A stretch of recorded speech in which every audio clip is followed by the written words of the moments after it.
하나님의 말씀은 신약 성경 로마서 9장 1절에서 18절까지 말씀을 읽도록 하겠습니다.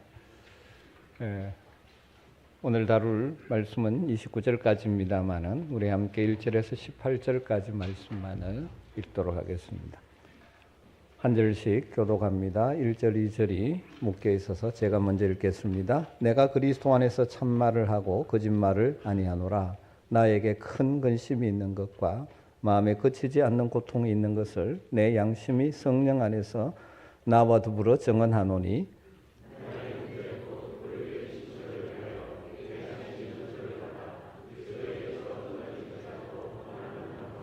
그들은 이스라엘 사람이라. 그들에게는 양자됨과 영광과 언약들과 율법을 세우신 것과 예배와 약속들이 있고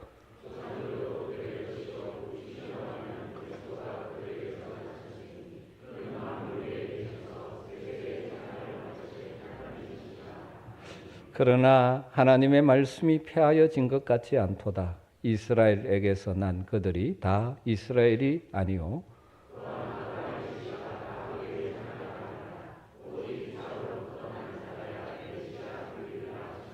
곧 육신의 자녀가 하나님의 자녀가 아니요 오직 약속의 자녀가 씨로 여기심을 받느니라.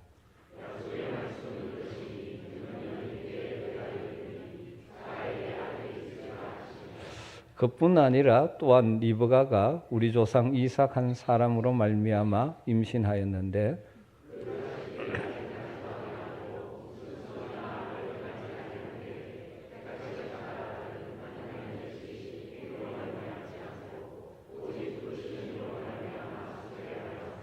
리브가에게 이르시되 큰 자가 어린 자를 섬기리라 하셨나니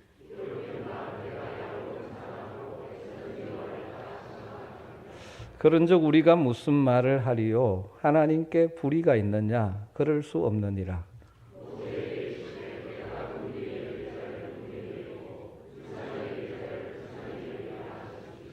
그런즉 원하는 자로 말미암음도 아니요 다른 박질하는 자로 말미암음도 아니요 오직 긍휼히 여기시는 하나님으로 말미암음이니라.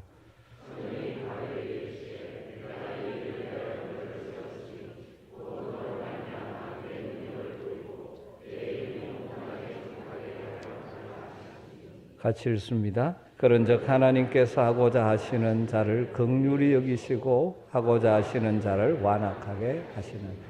아멘. 네, 원래는 하나님께 기쁨을 세상의 소망을이라는 표어를 가지고 우리가 함께 하나님께 기쁨을 올려드리는 삶, 그리고 세상에 소망을 주고 소망을 가지고 소망의 메시지를 나누며 살면 좋겠다 하는 말씀을 두 주에 걸쳐 나누었습니다. 이제 오늘부터는 이제 로마서의 말씀을 가지고 우리에게 주시는 메시지를 함께 생각해 보기를 원합니다. 몇 년 전에 로마서 1장부터 8장까지 말씀을 나누었고 이제 오늘부터 9장부터 해서 이제 마지막 장까지를 한번 가보려고 합니다. 로마서 9장부터 11장까지를 제가 다룰까 말까 사실은 고민을 좀 많이 했었습니다. 왜냐하면 조금 내용들이 어렵고 이걸 제가 잘 설명해낼 수 있을까 하는 생각도 참 많이 있었습니다. 그러나 꼭 들어야 될 또 주님의 음성이 있는 줄 알고 조금 아마 당분간 11장까지 약간 딱딱할 수가 있으니까 교리적인 문제가 있어서 집중해서 들으시면 또 주시는 은혜가 있을 줄로 믿습니다.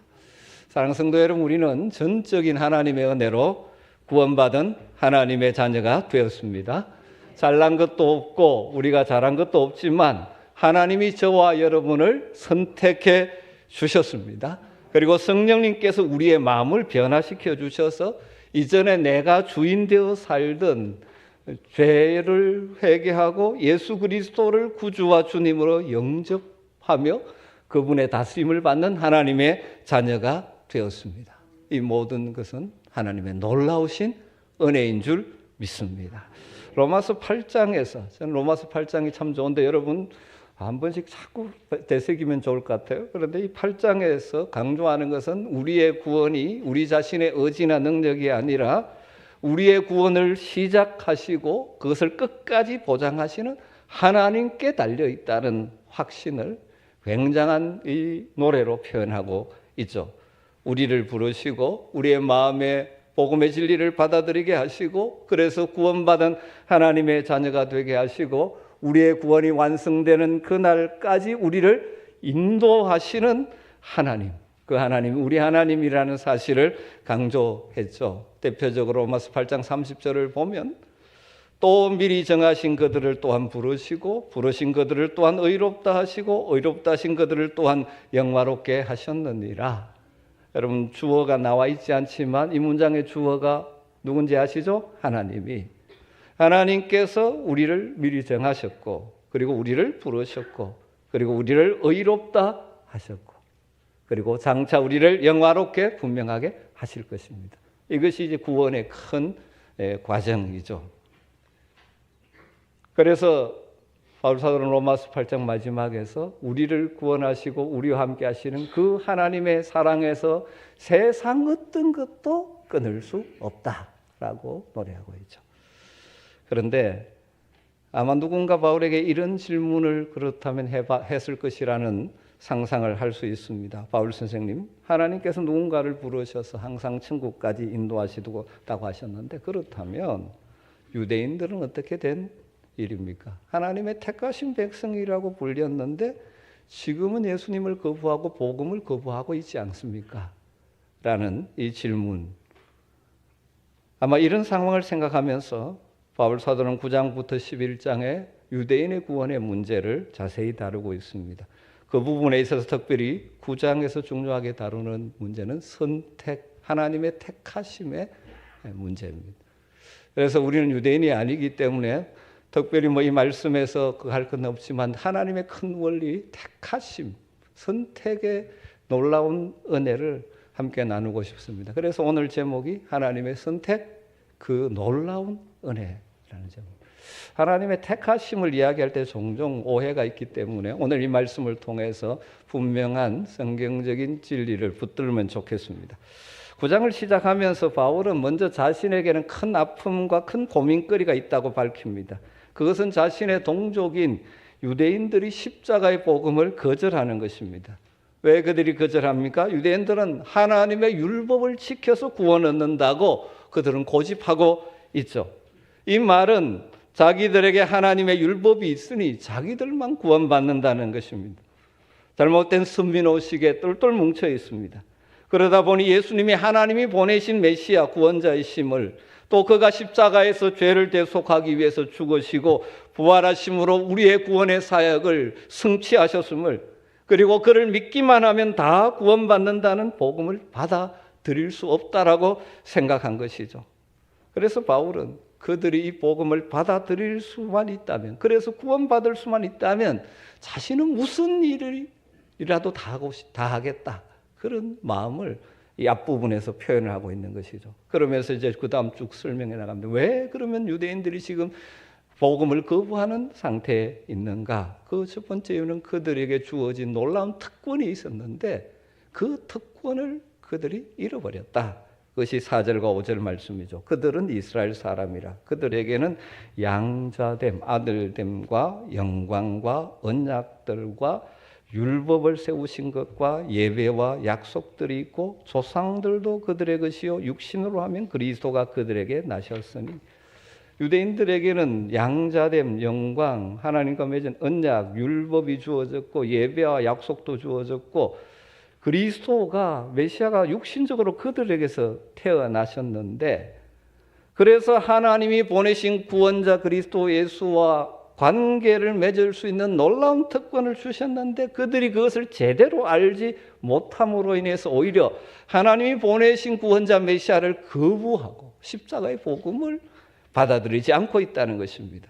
그렇다면 왜 유대인들이 구약에서 그들이 늘 읽는 그 말씀에서 약속되어지고 그리고 오랫동안 그들이 소망하며 기다렸던 메시아가 오셨음에도 불구하고 그들은 알아보지 못하고 왜 거부하고 말았는가? 라는 질문이 제기될 수 있죠. 그런 질문을 전제하면서 바울 사도는 6절에 이렇게 말합니다. 그러나 하나님의 말씀이 폐하여진 것 같지 않도다. 하나님께서 택하신 이스라엘 백성들이 십자가의 복음을 거절하는 것이 하나님이 구약에 하신 약속의 말씀이 폐해진 것이라고 말 수 없다는 것입니다. 왜냐하면 하나님께서 이스라엘 민족을 선택하신 것은 혈통으로 유대인인 사람만을 다 선택하는 것이 아니기 때문이라는 것이죠. 그래서 6절 하반절에 보면 이스라엘에게서 난 그들이 다 이스라엘이 아니요. 혈통적으로 이스라엘이라고 유대인이라고 다 이스라엘이 아니라는 것입니다. 그러면서 혈통적으로 이스라엘이라도 택함을 받지 못한 자들이 있다는 것을 크게 두 가지 예를 들어 길게 설명하죠. 첫 번째 예가 무엇입니까? 아브라함의 아들 이스마엘과 이삭을 들고 있습니다. 이스마엘과 이삭은 다 혈통으로는 아브라함의 자손이지만 이스마엘은 버림받고 이삭은 택함을 받았다는 것이고, 또 둘째에는 이삭의 쌍둥이 아들 에스와 야곱의 예를 들고 있죠. 다 이삭의 아들들이지만 에스는 버림받고 야곱은 하나님의 택하신 백성이 되었다. 그러니까 하나님의 택하심은 원래 혈통을 따른 것이 아니었다라는 걸 먼저 말하고 있죠. 그러면서 하나님께서 이스라엘 백성을 특별히 택하신 이유는 그들에게만 구원을 주시려고 한 것이 아니고, 그들이 구원받은 하나님의 백성으로서 그들이 하나님을 숨기며 하나님 백성답게 사는 것을 통하여 다른 이방인들에게도 하나님을 알려주는 제사장 나라로 그들을 부르셨는데, 그들이 그 사명을 망각하고 잘못된 설문의식 속에 우리만 하나님의 백성이라는 착각 속에 살고 있었다는 것입니다. 그래서 유대인들은 자신들이 택함 받았다, 선민이라는 것을 자랑하고 그 자부심에 똘똘 뭉쳐 있었지만, 실제로는 하나님의 백성답게 살라고 하신 하나님 말씀들은 모르고 거부하고 순종하지 않고 살았다는 것이죠. 그래서 이방인에게도 하나님의 말씀이 없다면서 이방인을 무시하고 멸시하고 관심 없이 사는 것. 그래서 하나님 외에 주신 원래 그들의 모습을 다 상실하고 말았다는 것입니다. 그렇지만 하나님께서 유대인들을 아주 버리신 것은 아닙니다. 이방인들에게 복음을 전하기 위해서 유대인의 마음이 완악하게 그대로 버려두셨지만, 구원받는 이방인의 수가 차게 되면 다시 유대인들도 복음을 믿게 될 것이라고 이제 11장에 가면 말씀하고 있는 것이죠. 이것이 이 바울의 이 부분의 논증입니다. 여러분, 이 말씀을 묵상하면서 우리가 하나님의 택하심을 받은 하나님의 자녀가 되었다는 것을 생각할 때 우리가 하나님의 선택, 하나님의 택하심을 어떤 관점으로 봐야 하느냐, 그것이 나오고 있죠. 하나님의 긍휼과 은혜의 관점으로 봐야 한다는 것이죠. 그것이 이제 뒷부분에서 아주 길게 설명하는 것이죠. 15절 말씀을 보시면 모세에게 이르시되 내가 긍휼히 여길 자를 내가 긍휼히 여기고 불쌍히 여길 자를 불쌍히 여기리라 하셨으니, 16절에 그런즉 원하는 자로 말미암음도 아니요 다른 박질하는 자로 말미암음도 아니요 오직 긍휼히 여기시는 하나님으로 말미암음이니라. 이 말씀 무슨 말입니까? 우리의 의지나 노력으로 구원받는 것이 아니라 전적으로 하나님의 긍휼하심 때문에 우리가 택함을 받고 구원받은 하나님의 자녀가 된다는 것이죠. 이 말은 어느 누구도 하나님이 왜 나는 택하지 않으셨나 말할 수 없다는 것이죠. 구원은 하나님의 선물이지 우리의 성과와 권리가 아니라는 것이죠. 하나님의 긍휼이, 은혜가 임하면서 일어나는 일이라는 것이죠. 종종 선택의 문제를 이야기하면 왜 우리는 택했는데 저 사람들은 왜 안 택하셨습니까? 하나님 공평하지 않습니다. 뭐 이런 식으로 접근하는 사람들이 있습니다. 이 부분을 설명하면서 유명한 팀 켈러 목사님은 이런 예를 사용하셨습니다. 도시 빈민가에 가난해서 돈이 없어서 공부를 못하는 청소년들이 참 많이 있는 것을 보고 한 부자가 너무 안타깝게 여겨서 자기의 재산을 내놓아서 20명을 택해서 학비 전액을 지원하기로 결정을 했다고 합니다. 그런 상황을 한번 생각해 보라는 것이죠. 사실 비슷한 자격을 가진 수천 명의 학생들이 그곳에 있는데 그도 어쩌면 20명뿐만 아니라 더 이상도 도울 수 있는지 모르지만 그 부자가 20명만 선택해서 학비 지원하고 도왔다고 해서 이 부자가 불공평하게 행한 것이냐. 이 부자에게는 특별히 누구를 도와주어야 되는 의무는 전혀 없습니다. 그가 베푼 것은 무엇입니까? 긍휼입니다. 긍휼을 베풀었는데 불공평하다고 할 수 있느냐. 여러분, 어느 누구도 인생이 하나님의 긍휼을 요구하지 못합니다. 만일 그럴 수 있다면 그것은 긍휼이 아니죠. 죄의 삭은 사망입니다. 따라서 하나님이 긍휼을 모든 사람에게 베푸지 않는다는 것이 놀라운 것이 아니라 우리에게 베푸셨다는 사실이 놀라운 일인 것이죠. 바로 그 긍휼이, 하나님의 긍휼이 저와 여러분에게 임했다는 것입니다. 그러면서 이런 하나님의 역사하심을 바울은 바로를 완악해 하심의 예를 들어 또 이야기하고 있죠. 여기서 하나님께서 어떤 사람을 완악하게 하신다는 말을 오해하면 안 됩니다. 원래 좋은 사람이었는데 하나님께서 그 마음을 바꾸어 완악하게 되게 만들어 버렸다는 말이 아닙니다. 여러분, 출애굽기를 자세히 살펴보면 바로는 이스라엘 민족을 노예로 삼고 심지어 태어난 남자아이들을 다 살해하는 아주 잔인한 폭군입니다. 하나님께서 그 바로의 마음을 완악 그대로 내버려 두셨다는 거예요. 바로가 하나님께 저항하기로 마음을 먹었고 하나님 그대로 버려두신 것입니다. 바로가 스스로 선택한 것을 내버려 두신 것이죠. 여러분, 그리고 또 하나님은 긍휼히 여길 사람을 긍휼히 여기시는 하나님이라는 것입니다. 우리의 선택의 문제는 긍휼히 여기시는 하나님의 긍휼의 관점으로 이해하는 것이죠. 여러분, 이 말씀은 누구도 하나님 앞에 가서 왜 나는 구원하고 저 사람만 했습니까? 원망할 수 없다는 것입니다. 팀 켈러 목사님이 당신을 위한 로마서라는 책에서 이 문제를 제임스 케네디 목사님의 예를 가지고 또 인용해서 설명을 하는 것을 봅니다. 5 친구가 은행 강도를 모의하고 실행하려고 하는데 그 친구를 안타깝게 여긴 친구 하나가 간곡하게 부탁하고 설득합니다. 그 일 하지 말라. 그건 너희 망하는 길이다. 그런데 친구들은 그의 설득을 무시하고 뛰쳐나가는데 그걸 볼 수 없었던 이 친구가 나가는 친구들 가운데 한 친구를 이제 붙들고 몸을 날려서 붙잡고 나뒹굴었습니다. 가지 못하게.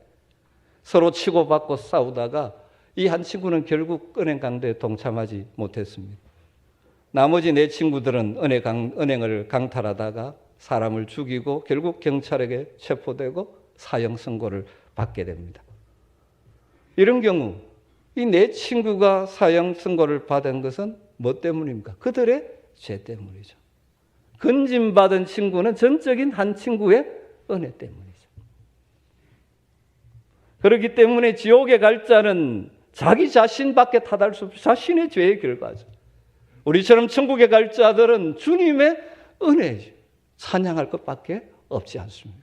이게 선택, 성경에서 말하는 선택의 은혜입니다. 말씀을 정리하면서 그러면 스스로에게 질문해 봐야죠. 나는 하나님의 택함을 받은 사람인가?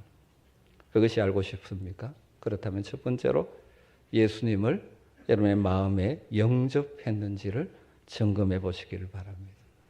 예수님을 여러분 마음에 영접하셨습니까? 요한복음 1장 12절 13절에 영접하는 자 곧 그의 이름을 믿는 자들에게는 하나님의 자녀가 되는 권세를 주셨으니 이는 혈통으로나 육정으로나 사람의 뜻으로 나지 아니하고 오직 하나님께로부터 난 자들이니라. 할렐루야. 여러분은 주님을 여러분의 구주로 영접하셨습니까? 그 이름을 믿고 있습니까?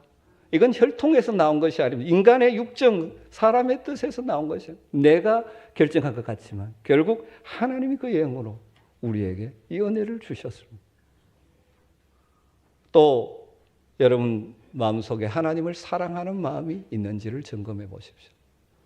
로마서 8장 28절에 우리가 알거니와 하나님을 사랑하는 자 곧 그의 뜻대로 부르심을 입은 자. 하나님의 뜻대로 부르심을 입은 자가 하나님을 또한 사랑하는 자예요. 모든 것이 합력하여 선을 이룹니다. 사랑하는 성도 여러분, 여러분이 진정으로 예수님을 영접하셨고 하나님을 사랑하고 계신다면 여러분은 하나님의 놀라운 은혜로 택함을 받은 자들인 줄 믿습니다. 여러분, 우리가 하나님께서 우리를 택해 주신 것은 우리가 잘났기 때문에, 우리가 큰 일을 이루었기 때문이 아니죠. 아브라함이나 이삭이나 야곱이나 요셉이나 에브라임이나 하나님의 택하심을 보면 그들에게 어떤 자격이 있어서가 아니었습니다. 하나님께서 이스라엘 민족을 택하신 것도 그 민족이 대단했기 때문이 아니죠. 신명기에서 7장 7절에 보면 이렇게 말씀합니다. 여호와께서 너희를 기뻐하고 너희를 택하심은 너희가 다른 민족보다 수요가 많기 때문이 아니니라. 너희는 오히려 모든 민족 중에 가장 적으니라. 그렇게 말합니다. 우리가 종종 착각에 빠지는 것은 우리가 구원받은 하나님의 백성이 되었다, 선택받아 구원받은 하나님의 백성이 되었다 할 때 우리가 뭔가 잘난 것처럼 착각하면 안 되는 것입니다. 우리 모두는 하나님의 긍휼과 은혜로 택함을 받고 구원을 받았습니다. 그래서 하나님의 자녀가 되었습니다. 우리에게 자랑할 것이 아무것도 없는 자들이죠. 이스라엘 백성들은 착각하면서 잘못된 선민의식 속에서 이방인들을 개처럼 취급하며 하나님의 뜻과 상반되는 삶을 살았죠. 여러분, 그렇다면 우리가 은혜로 택함을 받고 구원받은 사람이라면 어떤 마음의 자세를 가지고 현재를 살아가야 할까요? 바울 사도의 오늘 본문에서 보여지는 그 태도와 마음을 우리가 품어야 할 것입니다. 원래 바울은 예수 그리스도를 믿는 자들을 하나님을 모욕하는 자들이라고 생각하면서 심각하게 박해하던 자였습니다. 그런데 하나님이 다메섹 가는 길에 하나님 정률로 전적인 은혜로 그를 부르셔서 그를 이방인의 사도로 택해 주시고 세워 주셨습니다. 그래서 이방인들에게 나가서 열심히 복음을 전하는데 유대인들은 이방인의 사도인 바울을 무자비하게 핍박하고 배척했죠. 심지어 돌에 던져 죽을 위기까지 처했죠. 왜 그들이 그렇게 바울의 복음을 그렇게 대적합니까? 잘못된 선민의식과 민족주의 의식으로 똘똘 뭉쳐있는 그들, 당시 유대인 입장에서는 바울은 매국노요 배신자이기 때문에 그렇게 박해하고 비판하는데 바울은 자신의 동족 유대인을 향하여 어떤 마음을 가지고 있습니까? 그들의 구원을 위해서 눈물로 기도하고 있죠. 내 목숨 내놔도 그들이 돌아오면 좋겠다라고 생각하며 간절히 사역하고 있죠. 그것이 1절부터 3절에 나와 있지 않습니까? 내가 그리스도 안에서 참말을 하고 거짓말을 아니하노라. 이게 정말 진짜다. 내 마음 진짜 이런 마음이다. 나에게는 큰 근심이 있고 마음에 그치지 않는 고통이 있다. 내 양심이 성령 안에서 나와 더불어 정언하노니 그것은 무엇입니까? 나의 형제 곧 고륙 친척을 위하여 내 자신이 저주를 받아 그리스도에게서 끊어질지라도 원하는 바로다. 이런 일은 일어나지 않지만 그렇게 된다 할지라도 유대인들이 구원 얻었으면 좋겠다. 여러분, 이 바울의 마음에 우리가 주목해야 됩니다. 예수님도 그러셨죠. 그를 십자가에 복받는 자들을 향하여 그들이 알지 못해서 그렇습니다. 용서해달라고 기도했죠. 스데반 집사도 그랬지 않습니까? 돌에 맞아 숭배하면서 그를 향하여 돌을 던지는 그들을 향하여 그들이 알지 못해서 그렇습니다. 용서해달라고 기도했죠. 여러분, 이스라엘 백성들이 출애굽한 후에 금송아지를 만들어 숭배하는 큰 죄를 지었을 때 출애굽기 32장 32절에 모세가 하나님께 이렇게 기도했죠. 그러나 이제 그들의 죄를 사하시옵소서. 그렇지 아니하시오면 원하건대 주께서 기록한 책에서 내 이름을 지워버리소서. 그럴 일 없지만 그렇게 되더라도 이들이 죄를 용서하시고 하나님의 백성으로 회복되는 일. 모세의 기도가 이스라엘 백성들을 살렸지 않습니까? 이것이 은혜로 택함 받은 자들이 살아가면서 가져야 될 마음이라는 것입니다. 사도 바울은 복음을 강하게 거부하던 자였죠. 그래서 디모데전서 1장 13절에 그렇게 표현합니다. 내가 전에는 비방자요, 박해자요, 폭행자였으나 도리어 긍휼을 입은 것은. 여러분, 비방자, 박해자, 폭행자인데 그래서 그 당시 그리스도인들이 봤을 때 저 사람이 돌아온다는 것은 상상도 못했을 것입니다. 그런데 하나님의 놀라운 은혜가 바울에게 임하니까, 긍휼이 임하니까 어떻게 되십니까? 복음의 사도로 바뀌게 되는 것이죠. 그래서 도리어 긍휼을 입은 것은 내가 믿지 아니할 때 알지 못하고 행하였음이니라. 그러니까 지금 복음을 받아들이지 못하고 우리 기독교 신앙을 박해하는 자라고 할지라도 우리가 어떻게 봐야 되느냐?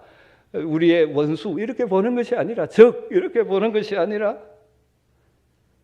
그들도 영원히 버림받은 자들이 아니죠. 하나님의 긍휼이 임한다면 바울이 뒤집어지듯이 뒤집어질 수 있는 것이죠. 우리가 그래서 그런 관점으로 봐야 된다는 거죠. 은혜를 입은 자, 그래서 나는 이 은혜를 입은 하나님의 택함 받은 백성이야, 나는 하늘 백성이야, 저 사람들은 그렇지 않아, 그렇게 담쌓고 무시하는 것이 아니라 아직 저들이 몰라서 그런 것이, 하나님의 긍휼이 임하면 저들도 돌아올 것이라는 생각을 가지고 그들을 바라보고 대하고 그들을 품고 사랑하는 것이죠. 그래서 바울 사도는 로마서에서 박해하는 자들을 축복하라고 그렇게 권면하고 있지 않습니다. 너희를 박해하는 자를 축복하라. 축복하고 저주하지 말라. 지금은 복음을 거부하지만 결국 돌아올 자들이 있다 하는 사실을 강조하고 있는 것이죠. 그러면서 오늘 로마서 9장에서 25절부터는 호세아서의 말씀을 인용하면서 이 택함 받은 선택의 문제에 대해서, 하나님의 긍휼에 대해서 이렇게 말씀하고 있죠. 호세아의 글에도 이르기를 내가 내 백성 아닌 자를 내 백성이라, 사랑하지 아니한 자를 사랑한 자라 부르리라. 너희는 내 백성이 아니라 한 그곳에서 그들이 살아계신 하나님의 아들이라 일컬음을 받으리라 함과 같으니라. 여러분, 사랑하는 성도 여러분, 우리는 하나님의 은혜로 택함을 받은 자, 그래서 구원받은 하나님의 자녀들이 되었습니다. 이것은 우리의 무엇이 있어서가 아니라 하나님의 놀라우신 긍휼이요 은혜인 줄 믿습니다. 이 하나님의 은혜와 긍휼을 담고 있는 이 선택의 교리를 엉뚱하게 생각해서 하나님을 불공평한 분이라고 착각하는 어리석음에 빠지지 마시기를 주의 이름으로 축복합니다. 또 선택의 교리를 잘못 이해해서 하나님이 택하셨기 때문에 우리는 아무것도 할 필요가 없다는 식의 잘못된 생각에 빠지셔도 안 됩니다.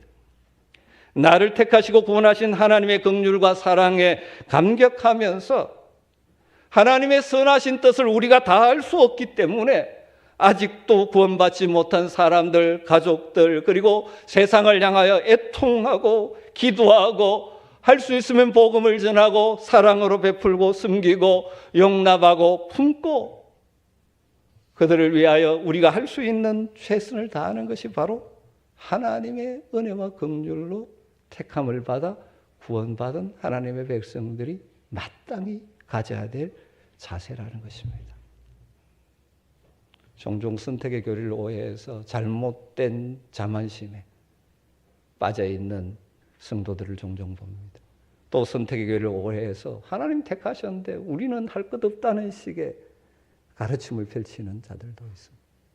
또 하나님의 선택의 교리를 오해해가지고 하나님 누구는 택하고 누구는 안 택하고 불공평하다라고 말하는 자들이 있습니다. 여러분의 생각을 이 말씀으로 다시 재조정하고 회복할 수 있는 은혜가 있기를 주의 이름으로 축원합니다. 하나님의 선택, 하나님의 놀라운 은혜입니다. 오늘 말씀의 중요한 핵심은 무엇입니까? 내가 긍휼히 여길 자를 긍휼히 여기고 불쌍히 여길 자를 불쌍히 여기리라.